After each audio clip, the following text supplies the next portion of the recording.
Hi, I'm Martin Peirce. I'm very happy to share this video with you. I'm going to take you through Zahara's new payment functionality. I'm going to show you how to get payments set up, how to create recipients, and how to actually make payments. So without further ado, let's get things underway. So here I am, I'm logged into Zahara. I'm in my business unit called Click to Scan. So the first thing I'm going to show you is under business settings, and I'm going to show you what it's like once you're all set up for payments. So my business unit of Click to Scan is connected to Currencies Direct, who, as you probably know, are our provider for payments. So we have got a number of different choices here that you can make around the people that can use the functionality of payments. So for example, Martin and Nick, me and Nick, can prepare payments. We have people who approve payments, people who can actually make and pay invoices, and then a couple of other roles down here as well. We have the option of sending remittance advices, and we can automate remittance advices as well. And because I'm connected to Currencies Direct, I have one wallet there at the moment, which is GBP, and I've transferred £500 from my Lloyd's account into my Currencies Direct GBP account. And if you're familiar with anyone like Currencies Direct, the concept of wallets, basically once you've got your standard base currency up into their environment, then you can create as many different wallets as you like. So let's segue into Currencies Direct. I'll log in and I'll show you what that looks like, because one of the key things here is that Zahara can facilitate the payment, but of course Currencies Direct is our provider, and therefore you need confidence that you're transferring money into an established company, and they are one of the best. So let's segue into that. So here I am in my Currencies Direct environment, and there is my GBP wallet. And if I wanted to transfer from GBP into euros or any other different currencies they do, I can either just do it straight on the hoof, or I can actually create additional wallets. The key thing is that back in Zahara, we are going to display your wallets here. Before you can start paying your suppliers, you need to make sure that they are set up correctly in Zahara and have been pushed over to Currencies Direct or synced with Currencies Direct. So in the case of Abbey UK Limited, for example, if I was to take a look at that and click into payments, I can see that this supplier is active in Currencies Direct. I've got the account number down here, I've got the sort code, and effectively I've entered all the information that is required. If we go to the suppliers list view, now you're going to want to try and update as many of your suppliers as you can in batch, and we've got multiple ways of doing it. So we could click onto a supplier like ADT Fire and Security. We can come to the Currencies Direct menu here, we can multiple select suppliers, and we can click create recipients. Alternatively, we can go into recipient matching. So we could filter on a supplier like ADT, and we could say, right, is there a supplier in Currencies Direct that I can match it with? Well, I've only got one which is matched, which is Abbey, so no, I can't do that. If there was, I would choose it, select it, and click update match details. Because in Currencies Direct, if I log into my account here, when you log in here, you're going to be able to see your recipients as well. So if you click into recipients, you should end up with a synced list that you have here, because obviously you can pay them from Zahara or you can pay them directly from within Currencies Direct. Obviously the idea with Zahara is you're going to pay them from your you're going to pay invoices, and you're going to pay batches of invoices, so we're going to reduce the amount of clicks involved. But obviously if you're buying a business abroad and you wanted to wire some money over, you would just create the recipient over here, create the currency, click pay, and go through the motions there. So let's have a look at syncing a supplier for real. So I've gone into Currencies Direct and I've created a new supplier here called Efalia. It's one of my suppliers. It's pretty basic information that's required in Currencies Direct. It's the account number and sort code, and then it returns which bank it is, and you select the currencies. So I have got a similar supplier in similar supplier details in Zahara. So if I go back to the suppliers list view, we'll choose Currencies Direct and recipient matching, and then I will filter down on Efalia here, and then from the list here I will select Efalia here, and then I click update match recipients. that's it. Efalia is matched with Efalia. So if we went and now went back into suppliers and we went to Efalia and we had a look at that and we went to payments, we can see that they are now active and matched.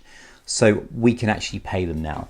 So initially it might be a bit of an overhead to get all your suppliers synced with Currencies Direct, but of course start with your key suppliers, 80-20 rule, get all your key suppliers done as quickly as possible, but you are going to need some good information like their account number and sort code as a minimum. So let's have a look at just trying to push a supplier directly into Currencies Direct from within Zahara. So I've got a supplier here, Nigel Peirce Entertainment, happens to be my brother. I go into payments. I can see that he's unmatched, meaning he's not, or they are not existing in Currencies Direct. I've got the sort code down here, doesn't need any dashes, and I've got the account number up here. So I'm going to click on Create Recipient.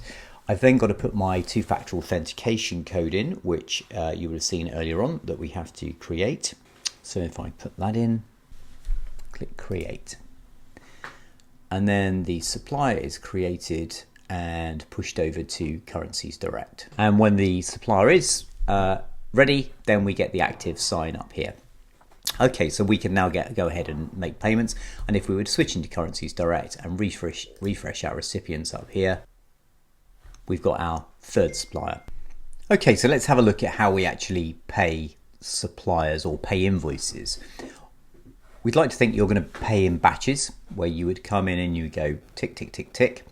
And then you, from the payments menu, you can do a payment run approval, or you can pay with Currencies Direct if they are approved.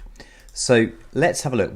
I genuinely want to pay 6646, which is an invoice. So I'm going to go pay, payment approval. It's going to say, who do you want to approve this payment? And let's assume it's a payment run. I'm only doing one invoice, but that will be fine. So I want Martin to approve it. I'm actually logged in as John Whitaker up here, our finance person. So I'm going to click on send, and that invoice has gone off to for approval, for a payment run approval.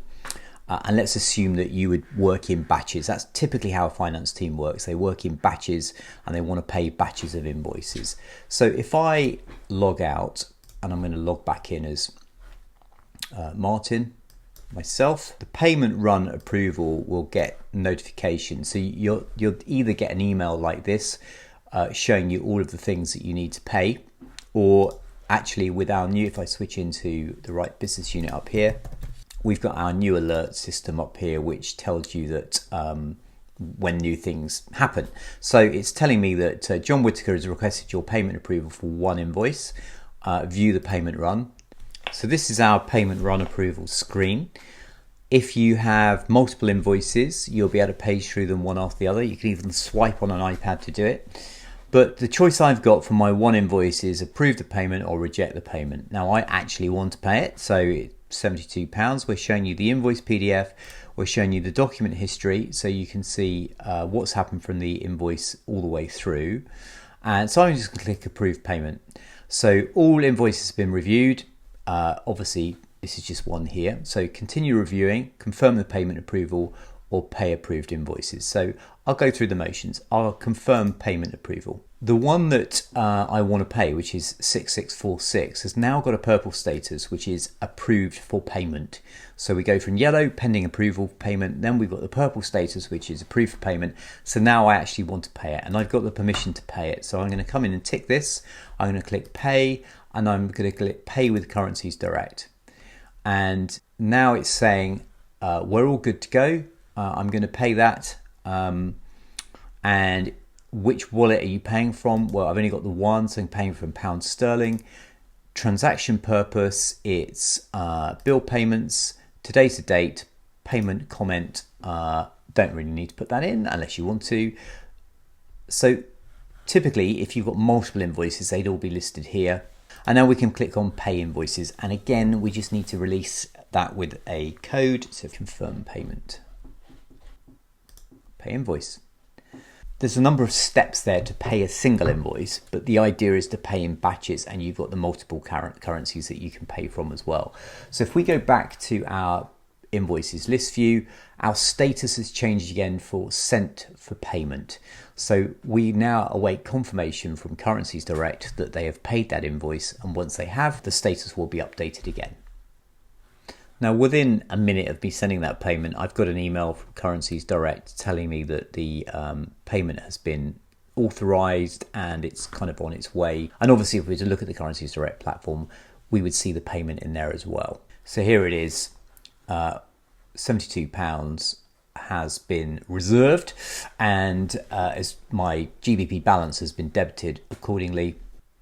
And finally, when you do have a confirmation that it's been paid, you'll have a green paid icon. And if you wanted to send a remittance advice, you would tick the invoice, click pay, send remittance advice.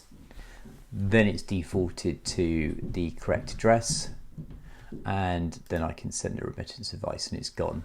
So if we look at the history of this invoice now, we've got everything from its inception, the processing part, and more likely we've got all of the payment information here, sent for payment, and payment was made to Ifalia, blah, blah, blah, and then the remittance advice was sent as well. So that is paying it, and next we will look at syncing it, the payment, into our finance system and how we're going to do that. So I hope you found this video useful. We've got some great plans for payments going forward. I mean, one of our goals is to allow supplier payments to be paid on their due dates automatically with all the checks and balances in place that you'd expect. So keep in touch and keep an eye out on developments when we'll announce all new functionality as and when it's released. Thanks again.